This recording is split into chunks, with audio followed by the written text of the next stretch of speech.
Thomas Green here with Ethical Marketing Service. On the episode today, we have Yvonne Trost. Yvonne, welcome. Thank you. Thank you for having me. It is very much my pleasure. Would you like to take a moment and tell the audience a bit about yourself and what you do?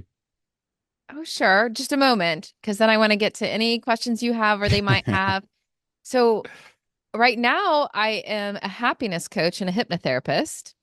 But I used to be an IT and business strategy consultant. So, I've made quite a bit of change in my life, and I want to help as many people as I can find like who their authentic self is, what their purpose is, and how they can live a limitless life because it just keeps getting better.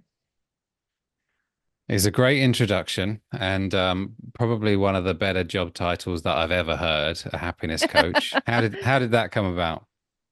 Well, for 25 years, I learned that I was living a life for somebody else, not anybody's fault, but my parents wanted me to be safe. So get a good job, buy, a home, have kids. But year after year, I was just like, this isn't what I want to do. This isn't what I want to do. But the fear of the unknown kept me trapped. And I won't go through the whole story, but divorce was involved and my world got shaken up a little bit and I started going into yoga and meditation. And from yoga and meditation, I learned about manifesting and quantum physics. And then I manifested a man into my life who was getting trained to be a hypnotherapist. And then I'm like, "Ooh, that sounds interesting." So I went and I'm like, just help me let go of my need to go to Starbucks so often. But then what ended up happening, Thomas, is I let go of the fear of the unknown. Things that were buried in my subconscious that were holding me back, I had no idea. And that's my goal now, is just to help everybody do the same so they can be their happiest self. Well, that sounds amazing. If people have something similar to what you did, which is maybe unconscious beliefs that are holding them back, how would you? What's the best advice that you can give those people?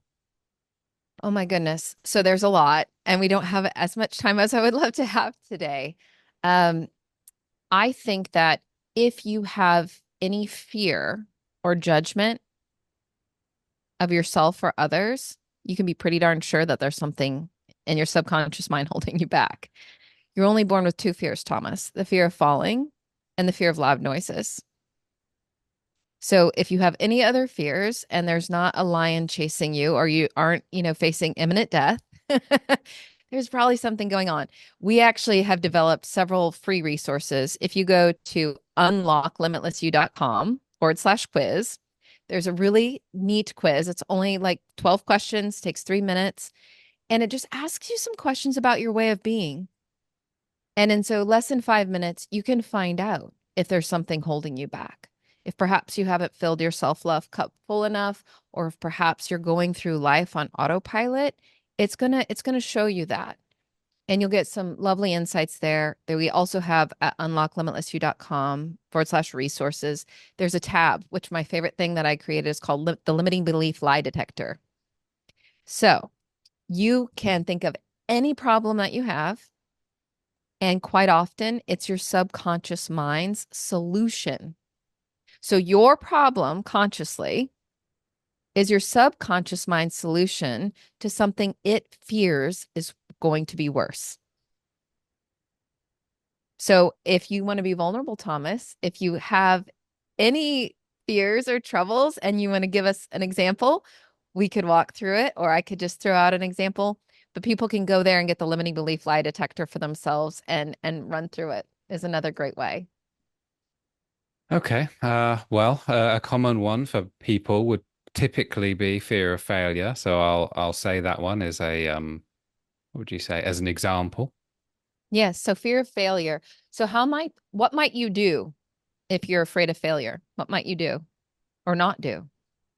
I suppose worry would be an easy one. Yeah. You may not necessarily change anything, but you might be concerned about a future something happening that perhaps is failure for you. Yeah. So think about people worrying, stress, anxiety. Those things are terrible. They don't feel good. But your subconscious mind is trying to keep you doing the same thing that you've always been doing. So your subconscious mind is the most risk averse thing in your body. It doesn't care if you're happy or if you're sad. It only cares that you're alive. So if you're miserable and stressed or worried and you're alive, it's like, great, you're alive. Don't change anything because it's causing you to worry, to not take a step because it fears the unknown. It fears something could be worse, right? So if you're worried, like you'll mess up in a presentation or on a podcast, like say I was super worried, right? Which I'm not. Maybe I used to be. If I was super worried, it'd be like, oh, they might judge you. You might say something wrong. Like I had this a lot because I got grounded if I didn't get straight A's. So I'm a recovering perfectionist, Thomas. What we have to realize is it's just our subconscious mind trying to protect us. And our subconscious mind is usually 6 or 7 years old. And it actually doesn't know how old you are. So it'd be the little Thomas or the little Yvonne thinking, somebody's going to make fun of you. Somebody's going to bully you. You're going to get in trouble. Just don't do it. So it's a solution to something it fears is worse. And the reason it's built that way, because our brains have been around for a long time, not our specific one, but the human race, and it was built for survival. So, Thomas, if you were worried that you would get up and you were in a tribe and you were worried like you would, I don't know, you want to get enough berries or you couldn't catch whatever animal it is that you needed to catch for tonight's dinner. And that kept happening and over again, and you were just a drain on the tribe, what might happen? You'd get kicked out of the tribe. Yeah, and then what happens? You would die. Yeah. We are the most fascinating creature, but we don't take human being 101 or 201 or 301. I didn't have that. So I'm in the US. We did not have human being 101 in school. Do they have that in the UK? No. We got No. maths and English and science and stuff. Yeah. How to make, how to acquire dirty money or coins. That's what we're taught because that's what we feel survival is. But then that's why we have so many miserable people in the world, right? So many people worrying that they don't have to, or like taking medicine that they don't necessarily have to just quiet the mind. And so what we do, my company with my partner, it's called Limitless You. That you're always taken, so it's unlock limitless you. But we believe everybody's limitless. And what we have to do is we have to teach each other what our superpowers are inside of us that we just don't even know. So in the US, we have not cloned a human being. Have they cloned a human being yet in the UK, Thomas? Not to my knowledge. Okay. Have we built rocket ships in this world? Yes. Yes. So what do you think is more complicated, a human being or a rocket ship? As I understand it, the human brain is the most complex thing in existence. That's what I've heard a quote that that's the case. Yeah. But we're not spending any time learning about it. So that's what we do. We help people understand like how does it work in general, the human being, and then how does their specific human being work? And we help them go to their subconscious mind to figure out what's been going on back there because the little mini you inside of you is just doing the best it can. So you got a 6 or 7 year old trying to fly something more complicated than a rocket ship through life. That's a situation. That's you this worry example. That's what's happening. I want you to just imagine a little mini Thomas at the helm of a rocket ship trying to figure out what in the world is going on. So that's, I don't know, that helps. Helps a lot. Hopefully it does. And yeah, it's a great answer. You mentioned one thing which I love to talk about in a previous answer, which is about purpose or your true calling. And Yeah, since you've given such a great answer in the previous one, I'd love to pick your brains about that topic if that's okay. absolutely. Um, in the US, and I'm sure it's similar elsewhere, like in we call it kindergarten, like the first year you go to school, right? They're like, "Oh, what do you want to be when you grow up?" And we have all these really cool ideas, and our imagination is free usually. We haven't been quite like like I don't know. I say we're born perfect love and light, but then fear and judgment surround us in the world. But kindergarten, we're not maybe not quite there yet. But then after that, they don't ask you what you want to be when you grow up. Kind of grades are you getting? What is your best friend doing? What sports are you on? What this is you on? All this stuff. So one of my favorite teachers, Dr. Gabor Mate, he says you need two things as a kid. You need attachment, right? So we don't die, like we just went through that example, right? We know that one. Babies can't survive on their own. What we don't always hear about is authenticity. And authenticity is a word that's kind of like self-love now. It's like overused and abused, and everybody's saying it, and who knows what it means anymore. But it is what your true calling is. It's what like lights you up and makes you glow, and you just flow through life when you're doing it.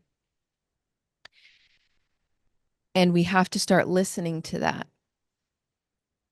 We're not necessarily attuned to ourselves, right? Because we're always getting pulled in different directions. Like I was, like my mom and my dad loved me to death, but they didn't have that much. Grow- that actually isn't to death. I say some things and people are like, what is she talking about? Herding cats. And I'm from the Midwest in the US. We have a lot of funny sayings. So we aren't taught necessarily to like nurture that because of the fear and the judgment. So most likely, if you had parents that were loving, they also instilled fear and judgment because they didn't know better. It's not their fault. They wanted you to be successful and survive and thrive. And inadvertently, they crushed your authenticity because they didn't know better, because they weren't given that gift. Right. So it goes back to my first point. If there is fear or judgment, you can't be in your purpose and in your flow. Right. Because if you're in your purpose and you're aligned and you're attuned, you know that it's what's meant to be. Oh, there's actually another little thing I did. So if you go to that unlocklimitlessyou.com/resources, there's something called Discover Your Why. If you have anything that you're wanting to do, Thomas, like what's your big goal this year? I think perhaps a something adding on something to the business. So adding a new branch to the business. Okay, adding a new branch to the business. So what you would do is you'd say, and I don't know if we want to go through it all, but you would say, well, why is that important? Let's just do a couple. Why is adding a new branch to the business important? Sort of diversifying the revenue of the company. And why is diversifying the revenue of the company important? For stability, And why is stability important? so that the business doesn't fail. hmm So we'll pause there. And maybe Thomas will continue. That's a cliffhanger. Come to his next episode and he'll answer the next ones. But if you go to the resource that I told you about, you ask yourself that in that sequence 7 times. And Okay. quite often you get to the root of what your purpose or your why is. And when I did it for myself, what I found out it was human connection, right? And so I'm like, well, I was trying to connect humans, but quite often I had to worry about people's bottom line, and humans were fighting because they were competing over that dirty money and dirty coins again. So I'm like, well, that doesn't really work for my purpose. So how can I work with humans to connect them to themselves so that they can better connect to others? So if you think about your purpose or your career, you might think you know what it is and you might be well intentioned. If you just use that little simple exercise, if you want to work with me, you can. We use hypnosis and memory consolidation. That will help you. But if you just want to get started, that's one way to do it, to get to your why, right? So you probably have heard of Simon Sinek. He's awesome too. We do kind of what similar, but we get to your subconscious and your root, right? So you got to go to the root of it. And when you go to the root of it, that's when you start finding out what those limiting beliefs are. Because most often, what you're doing, what you think is your purpose or your career, it's not designed by you. It's designed by that 6 or 7-year-old subconscious mind of yours who has a limiting belief based upon something or some things that shaped them through life. So if you don't feel like you're in your flow, there's probably some work to be done there. And it's not your fault. It's not anybody's fault. That's why we're here, right? To experience and to grow and to learn. So that's how I would get started. But there's all sorts of other things we could talk about. Well, you keep giving me questions to follow up on with your answers, so it's easy. Great answer. And one of the things I often ask about is the what would you say the limiting beliefs or the voices in the head that tells you you can't do something. Um, Yeah. I know that we've to some degree we have talked about the unconscious, and I think there's probably some crossover there. But do you make a distinction between that voice which tells you you can't do something when perhaps maybe even you've gone through your purpose and you think, I want to do that, and then immediately after someone in your head says you can't do that. Yeah, that's the same. It's the same thing. Subconscious, unconscious, that little voice in your head. And again, it's just trying to protect you. What I, you've heard this saying before. Once you get to the root of it and you start understanding this human being 101 into 201, you can start believing and understanding why things happen for you, not to you. Right? It's really important. Not only do you listen to that little voice and pull it in close, because that is just, you have to reparent that little voice, that little you inside of you. It's also important to listen to your body. So your body doesn't speak English or Spanish or have a British accent, nothing like that. But it'll communicate to you through physical sensations or emotions, right? And anytime there is fear or judgment, rather than trying to distract yourself from it or to numb out, like I used to drink way too much wine and binge watch Netflix. Don't do that, right? People will maybe overwork or they'll smoke or they'll overeat or whatever those things are that are distracting you, they're not helping you. So when you have that fear, that judgment, that little voice, what I want you to do, so you'll like this one. I changed Einstein's E equals MC squared. Are you ready? Go for it. Okay. So the energy you want in your life, this is how people can remember it. Everybody can remember E equals MC squared. The energy you want in your life is mindful thinking raised to the power. This is an important part. Compassion and curiosity. So I want you to remember that little voice in your head. It's just a little Thomas. It's just a little you. It's only 6 or 7. And same thing for anybody else. Say you're like at work and somebody's annoying you, or your spouse or your chat. Like the life hack when you want to be like angry or upset is start with compassion and just look at them, no matter what their age, like a little 6 or 7 year old, like maybe even your own child, to break that, to break that little voice, that little fear, anything, right? To have compassion for yourself and for them if there's somebody else involved. And then curiosity. Bring it in closer. Oh, interesting. Yvonne said, I'm only born with a fear of falling in loud noises. So I'm afraid of this. I wonder why. Most likely it's an untruth that I've been taught or told. And so you pull it in closer, that little voice. You give it a hug. I highly recommend hugging yourself. Like it feels really good. Um, Look yourself in the eyes and get curious. Okay, I hear you. I understand that you're scared. Let's think about why we might be scared. And let's think about, is that really true or not? And when you pull it in closer with compassion and curiosity, most of the time you realize your brain is just running on these automatic programs. You don't even know about it, right? And usually you're going to get an early warning system like signal. Like mine is in my heart or in my solar plexus. Like when something really bothers me, I start to like feel a little tension there. I'm like, okay, now it's prepare to get curious. Because the old Yvonne would have like everybody would have been like, prepare to run. Right. And I'm about connection with humans, not making them run away. So that's what I'd say is like get curious and have compassion for that little voice and know that it's just scared. You can I help it. love your E equals MC squared example. I think that's brilliant. And Thank you. yes, a little trigger for people, and especially since it starts with being mindful or aware of when you're doing it and then what to do. I think that's great.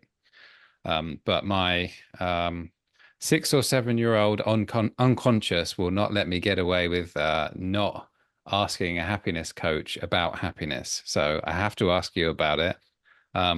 It's a definitional one to start with. What is happiness?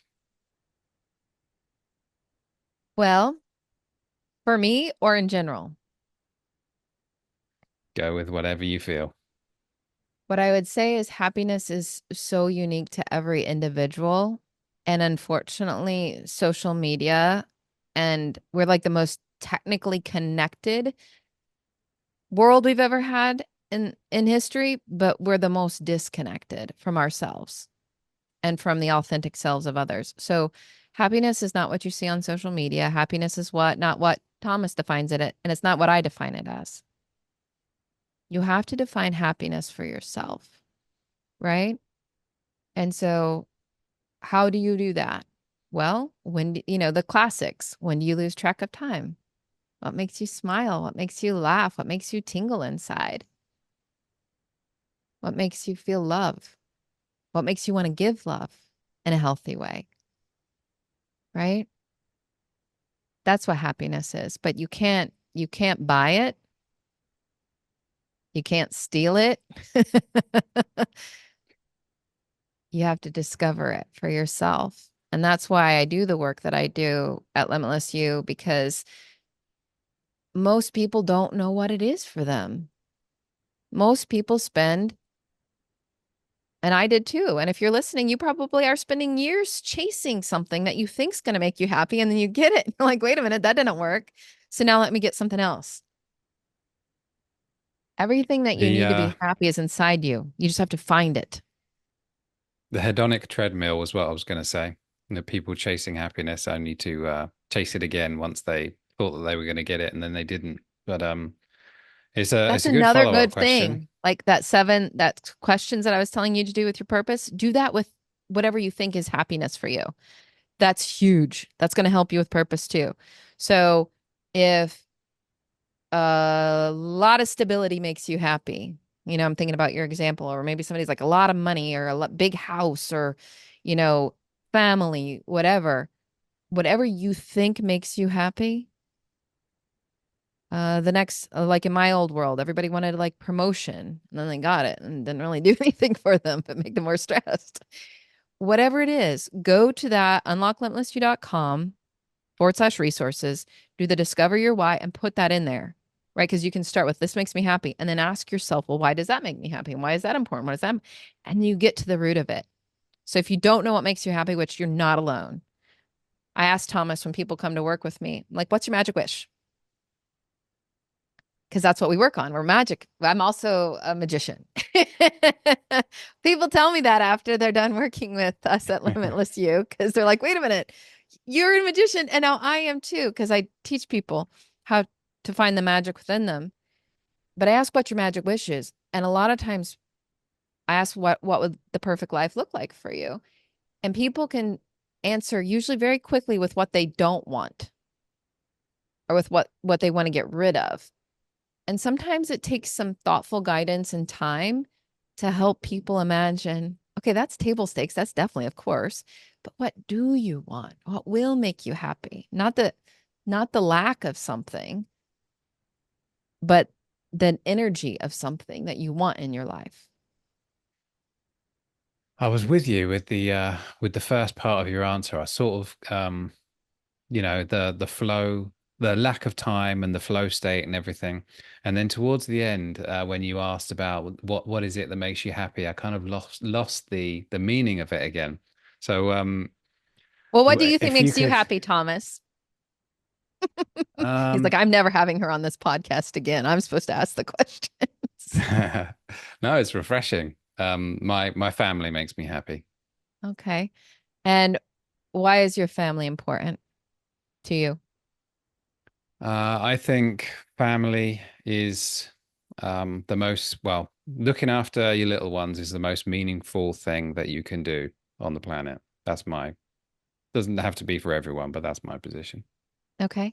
And why is looking after your little ones so meaningful to you? I think that with kids, they look up to their parents as like that you're their whole world. Like there's nothing more important to them than their mum and dad. And to sort of shirk that responsibility or not take it seriously is just unthinkable from my perspective. Hmm. And what makes it so rewarding to you to have them look up to you and think that you're their whole world? It's probably the feeling I get when it's done. Hmm. So we're gonna, again, here's cliffhanger. We're gonna pause there, but I want you to keep going with that, and especially around family.